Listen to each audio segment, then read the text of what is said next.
Welcome into Beat the Bookie. My name's John Dales, and no, your eyes do not deceive you. The bad man is here once again.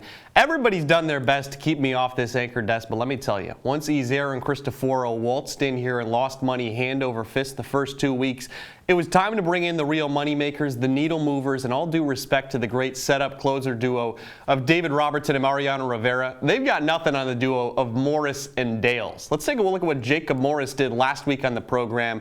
Got about $20 back, and Irish eyes most certainly were smiling after his parlay hit. He goes $5 to win back just under 60, folks.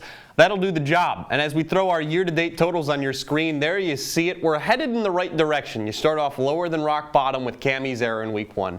Calvin Cristoforo gets near the break-even line. That just sets things up for Jacob Morris last week and for me to build on his success. So all that said, let's get into our big games of the week. We start nowhere else than Death Valley. Number 5, Clemson hosts number 10, North Carolina State. It's a night game. College game day will be there. Lots of excitement, and Clemson is a 6.5-point favorite. Now, I've certainly made a name for myself in my distaste of the Tigers. There's no hiding that. Nevertheless, my job here is to put personal biases aside and give you winners. When I sit in this studio, wear a suit and a mic, there's a different expectation for me. Deep cut for anyone who just got that. But what does that mean? It means I'm picking the Tigers to cover that 6.5-point spread. Put $10 on them to do so, and here's a little stat for you. NC State beat Clemson last year.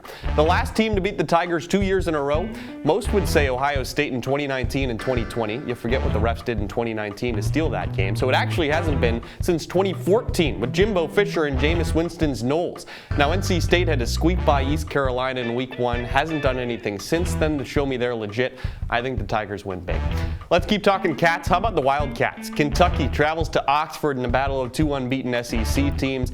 Avid viewers of this program remember when I came into this studio and I had the guts to say Rupp Arena is dead in the midst of Kentucky basketball going undefeated there. Coach Cal, you're welcome for that bulletin board material. We still haven't forgotten what you did to Louis Carnesecca, though. Look it up, folks. Point being, the University of Kentucky and I certainly have a history as well. And I tell you, it's starting to feel like the sacrament of reconciliation, the way these picks are going. I like the Wildcats. They're 6.5-point dogs. I actually like them to win this game, but the powers that be told me I had to pick them against the spread. Wildcats have already proven themselves over Florida early in the year. Who has Ole Miss played? Little Sisters of the Poor in Lancaster Bible College. Last week they beat Tulsa by 8. Lane Kiffin's complaining afterwards about fans leaving early. Yeah, Lane, they figured Tulane shouldn't have been the most difficult hurricane they had to deal with this week, all right? $10 on the Cats to cover the spread, but we know they'll win too. Final big game, we remain in SEC country. Arkansas hosting number 2 Alabama after falling victim to the upright last week in Jerry World. Now the Tide are 17-point favorites. Remember last time they went on the road and were favored by 3 scores? Yep. Texas in week 2, where they won by a single point against a backup QB. We learned last week the Longhorns are no good. What does that mean? Well, maybe Bama's not all that in a bag of chips either. Since they played Texas in week 2, they've beaten up on UL Monroe and Vandy. You're telling me that's gotten them ready to face Arkansas? No shot. Put 10 more bucks down on the Razorbacks to cover that ridiculous spread. Now, before we move on past our big games, on BTB, the guys like behind the screen like to throw around some money as well. Lo and behold, the C-suite has faded every single one of my picks. Now, so far this season, the hosts are actually beating the producers in this challenge. And look at that handsome 18-year-old lad on the left side of your graphic. You're telling me he's going to let that change? No way. Now, we've done enough messing around in the SEC country. Let's get into my games, where we begin with Wake Forest traveling to Tallahassee as 6.5-point dogs against the Noles. College football is a funny thing. The Demon Deacons make one more play last week. They knock off Clemson. They're in the top 10. And they open this game as favorites. Instead, Dabo survives, my enjoyment of the sport diminishes, and Wake Forest is suddenly a 7-point dog against Florida State, 6.5, excuse me. But I just don't believe in FSU right now. They got LSU in week 1 in Brian Kelly's first game. Norvell tried to throw that one away, though. They then survive Louisville, beat up on a shell of a BC team. That means they should be big favorites over a veteran Wake squad. I just don't think so. I'm actually so confident in the Demon Deacons, in Sam Hartman, and that delayed zone read.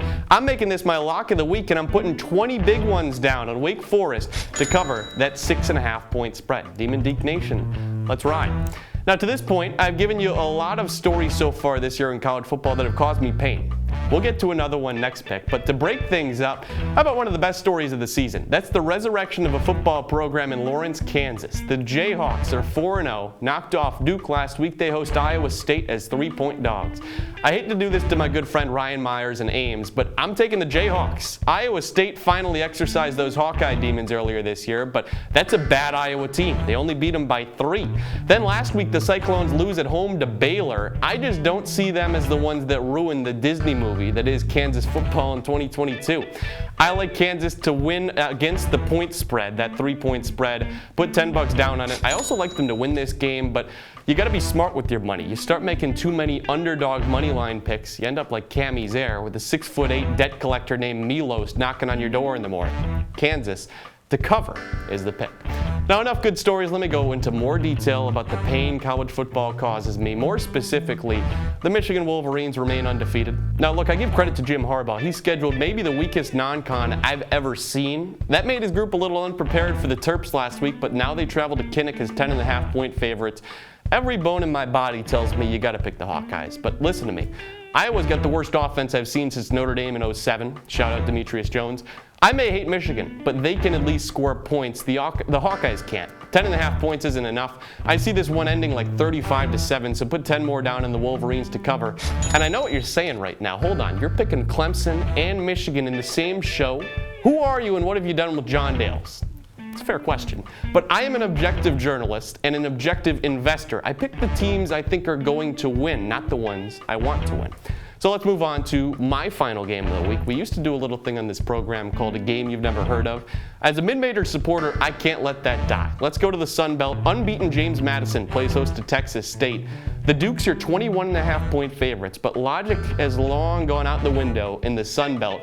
So take a look at this. After knocking off Notre Dame and South Bend, Marshall lost a conference game the next week. After App State took down Texas A&M, needed a miracle to beat Troy, then last week blew a 28-3 lead to JMU. My point being, I cannot pick against the point spread in a Sun Belt game. What I am looking at is the total sitting at 51.5. In James Madison's 3 games this year, the total has been 51, 70, and 70. By the way, they scored 44 of those 51 in week 1. Point being, the Dukes can score some points. I'm also a red-blooded American, so I'm taking the over. Put $10 down on the over. Game's on ESPN+. You don't even need to watch it. By the time the fourth quarter hits, you're going to have your money in your pocket already. We've got $20 left. I've just heard a barking coming from Master Control. That means one of 2 things. Either Ethan Frank is hungry, or it might just be my time to talk dog of the week. Let's go with the latter. Let's talk about the USF Bowl. South Florida is an 8.5-point dog against East Carolina. This was supposed to be a home game played at Raymond James Field, but as we all know, Hurricane Ian is thrashing its way through Florida's Gulf Coast right now. So this one's actually going to be played in Boca Raton. What does that mean? Why does that matter? Real gamblers know. 2 words: tragedy, game. You don't pick against a team coming off some real hardship, and that's what's happening right now with the Bulls. You don't pick against them when they've been dealing with Mother Nature all week, while East Carolina hasn't had quite the hectic week that they have. You want proof of this? Look at last season. Same situation with Tulane getting ready to play a top 10 Oklahoma team. Hurricane Ida moved that one from a Green Wave home game to a true road contest in Norman. And Tulane was in it the whole way, lost by 6. Now, some things are bigger than sports, folks. If you've got a heart, you roll with South Florida. $10 down on them to cover that 8.5-point spread. Final $10, let's make them count. Parlay time, let's do it. I've got a 3-leg parlay. We begin with Texas A&M. The Aggies are ranked, Mississippi State is not. Somehow the Bulldogs are still 3.5-point favorites. That makes no sense to me, so I'm taking the Aggies. Now, I'm not running for public office, but it's about to seem that way, the way I'm going to cater to middle America here. I like the Purdue Boilermakers, and I love the Indiana Hoosiers. The Boilers are 12.5-point dogs in Minnesota. This is a classic example of everybody getting in front of their skis because the Golden Gophers beat up on Michigan State. I'm not here for that. The Purdue offense is legit as long as they don't rack up 30 yards of penalties on every kickoff, as we know they like to do. I still like the Boilers to cover. Now for our final leg, we take the Fightin' Dawkins out of Indiana. This is much less about my confidence in the Hoosiers than it is about knowing Nebraska has no legal right to be a 5.5-point favorite against anybody. This is a team that lost to Georgia Southern. They lost to Oklahoma by about 98. The Huskers should not be favored in any game the rest of the year. That's $10 down to win back $59.79 on our parlay. Let's take a look at those picks on your screen. We begin with Clemson. We like them over NC State. Kentucky as well, and then Arkansas to cover that 17.5-point spread. $20 down on Sam Hartman and Wake Forest. Then 10 more on Kansas to beat up on Iowa State. Michigan is going to be all over Iowa. The over in the James Madison game. Then you picked USF to cover the spread. A&M, Purdue, and Indiana rounding things out.